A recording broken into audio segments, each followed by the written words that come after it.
Morrowind was released 19 years ago. By gaming standards, that makes it ancient. Yet there's something about this game that allures even modern players. Hence the excitement for Skywind, which aims to convert the game into the Skyrim engine. But it looks like Skywind won't be here anytime soon, and I'm in love with this old game. I've completed it once, but I'm back to do it all again. This time though, I have the official Bethesda Game Guide, a book that promises to aid me through the harsh land of Vvardenfell. So without further ado, this is me beating Morrowind the way Bethesda intended. First off, I need to create a character. The strategy guide has some class suggestions, so I'm going to go for a Nightblade, which is essentially an assassin who uses some select spells to enhance their stealth. The Bosmer, or Wood Elves, seem to fit well with this class considering they have bonuses in Morrowind to stealth, light armor, and acrobatics. So I'll give my character a suitable name as well. Big Chungus sounds pretty authentic if you ask me. The game's premise is that we were sent to Morrowind by the Emperor for an unknown reason. Our only mission is to converse with Keys Cascades, an agent in Balmora. So with my character all set up, it's time to head over to there. Before we talk to Keys, the guide preempts me by telling me I ought to buy some decent weapons and armor. For this, I'll need money, so where will I get my cash? From quests. So to the Thieves Guild I go to make some septims, which is the currency in this game. Coincidentally, one of the first missions from Keys is to actually become a member of a faction and to rise up the ranks, so this does somewhat overlap, although I'm not sure Thieves' organisation actually counts. Okay, so the cat lady wants me to steal some diamonds from an alchemist here in Balmora, so I'll slowly waddle over there and try my luck. The walking speed in this game is horrendous, it's painfully slow.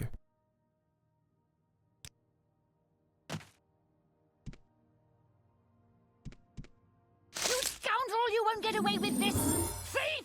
My first attempt didn't work, but to be honest I was being pretty stupid and lazy. I thought if she had her back turned she wouldn't notice. I'll load back the saves and try again. So I've looked at the guide and it's telling me that the best port of call is to lockpick her upstairs bedroom to get the diamonds from her personal chest. So I'll go ahead and jimmy the lock and then whisk them away.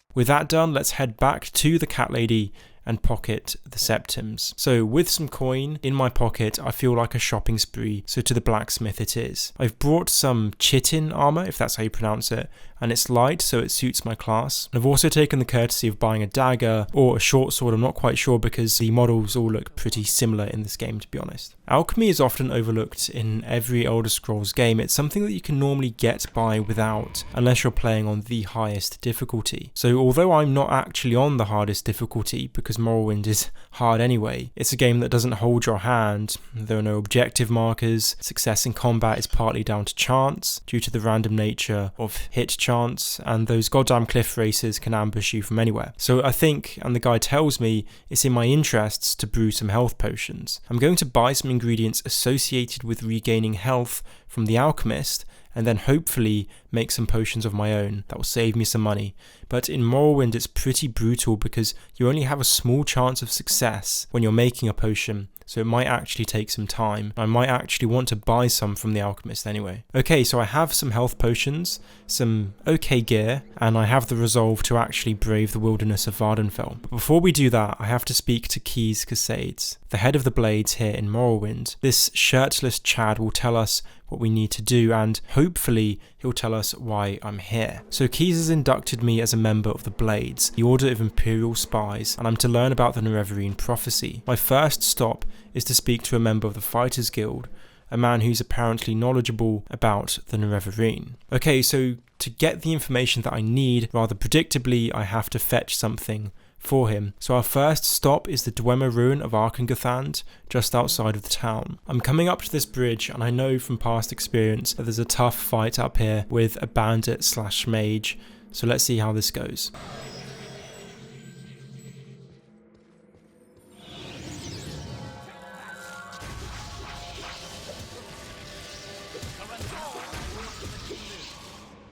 Jesus Christ on a bike. So I died rather quickly, I might add, and it looks like I need even better gear and maybe a few more levels before I even attempt to cross the bridge again. I'll do some more quests, buy some better armor, and then go again. Okay, so I've got some better gear and I've actually leveled up a couple of times, so let's actually go and take on this bastard.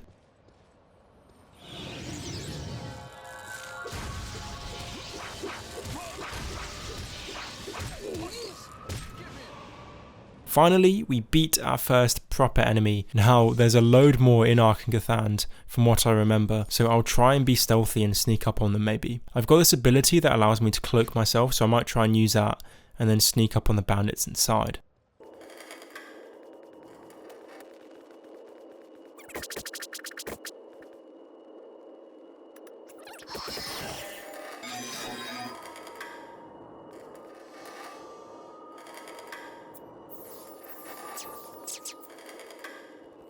This is the world's most confusing dungeon. I have no idea where I'm supposed to go. Finally, I think this is the room with a lockbox, but I just need to kill this geezer first to get it. Okay, I have the lockbox.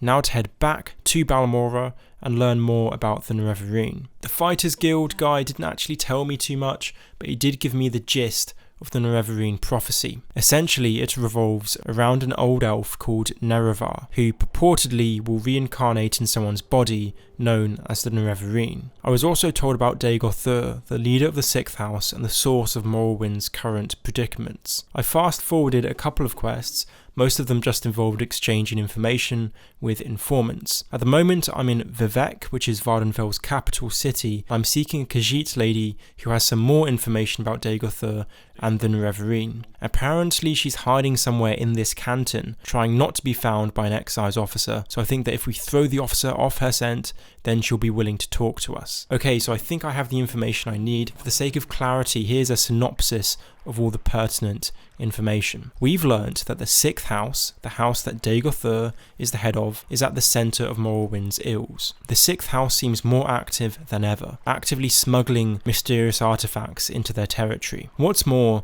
there's a group of dissident priests who dispute the tribunal. The tribunal are the gods of the Dwemer, Vivec, Sothasil and Olmalexia. The orthodoxy holds that Dagoth murdered Nerevar, the ancient leader of the Dwemer, in order to use some powerful dwarven tools to ascend to godhood against Nerevar's wishes. However, the dissident priests theorize that it was in fact the tribunal and not Dagoth who betrayed Nerevar. After all, the tribunal eventually did use the tools to ascend to godhood anyway. The mission of the Nerevarine then, implicitly, is not just to cast down Dagoth, but to cut the ties of the tribunal to godhood as well. In other words, the Nerevarine will make sure that Nerevar's legacy is fulfilled. One of the reasons the Nerevarine Prophecy is so mysterious is that it originates with the Ashlanders, the nomadic tribesmen of Vardenfell, who dwell in the ash-ridden shadow of Red Mountain. So I'm further along in the story, and I've been sent to Urshalaku camp to converse with an Ashlander shaman to seek further knowledge. So I've worked my way into the Ashlanders' good graces, and I conversed with a woman named Nibani Mesa, the wise woman. She said that I'm not yet the Nerevarine, but that I may become so. To do this, I need to unite the Ashlander clans and the Morrowind great houses behind me, just like Nerevar did centuries ago. Corpus also infected me whilst I was battling one of Dagoth's minions. This is basically a disease that gradually turns you into one of Dagoth's slaves. Luckily though, I visited Divath Fir and managed to cure myself, whilst retaining one positive side effect, which is immortality. I'm now at the point where I need to meet with Vivec in order to receive the tools needed to defeat Dagoth. I've united the great houses behind me as Hortator, and the different Ashlander tribes now recognise me as the Nerevarine. I expected you. We have business, you and I. When I was young like you, I was very impatient. So the short of it is that Vivec has given me Wraithguard, one of the 3 tools needed to manipulate the Heart of Lorkhan, which is Dagoth's as well as the Tribunal's source of power. Using these tools, I can destroy the Heart and thus defeat Dagoth once and for all. I now need to head to Red Mountain and win the other 2 tools, Sunder and Keening from Dagoth's lieutenants. So we're heading through the Ghost Gate into the heart of Vardenfell. Our first port of call is the Citadel of Veminiel.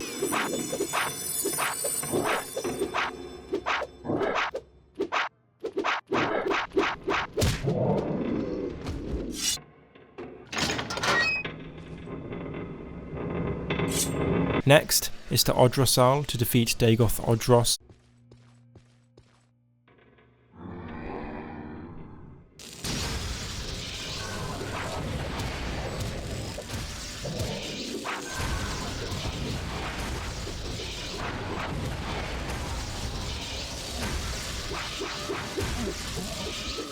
Okay, with both the tools, it's time to now head to the lair of the beast to confront Dagoth once and for all.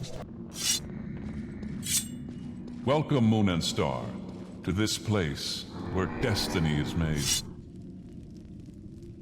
It began here. It will end here. Have you any parting words, or would you prefer to skip the speeches and get to our business? Very well. If you are impatient to begin, go ahead. You are the challenger. To you goes the first blow.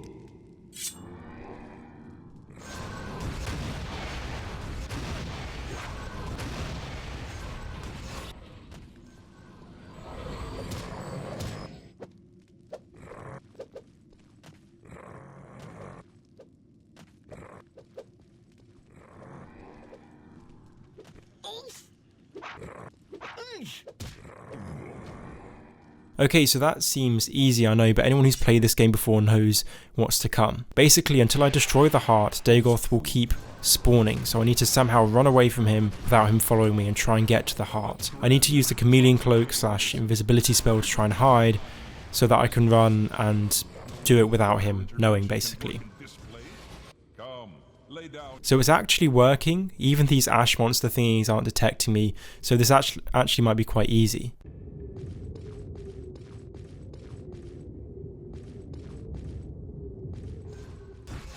Fuck me, so Dagoth can teleport apparently. I need to whack the heart with Sunder, and then 5 times with Keening to destroy it. This is going to be difficult.